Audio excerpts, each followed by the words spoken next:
Një studim i fundit ka zbuluar se italianët kryesojnë listën e kombeve evropiane për sa i përket frekuencës së dushit, duke e bërë këtë praktik pjesë të pandashme të jetës së përditshme. Sipas të dhënave, rreth 95% e popullsisë italiane deklaron se bën dush çdo ditë, ndërsa gjatë verës, shumë prej tyre zgjedhin edhe 2 dushe në ditë për t'u ndjerë më të freskët. Ky zakon lidhet ngushtë me kulturën italiane të pastërtisë dhe rëndësinë që i jepet higjienës personale.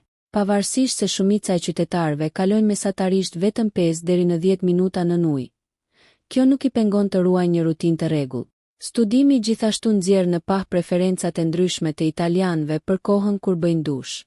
Rreth 41 zgjedhin të lahen sapo kthehen nga puna, si mënyrë për të hequr lodhjen dhe ndotësitë e ditës.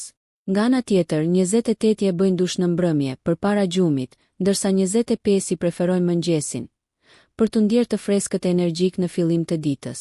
Ekspertët theksojnë se ky rit i përditshëm është më shumë se sa thjesht një nevojë higjienike.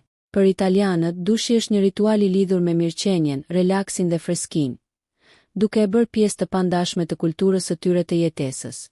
Nëse ju pëlqeu kjo video, shkoni në kanalin e YouTube-it Big VIP Albania Kosova, që e gjeni në bio. Mos harroni që të bëni subscribe dhe të klikoni butonin e zilës që të informoheni për videot më të reja.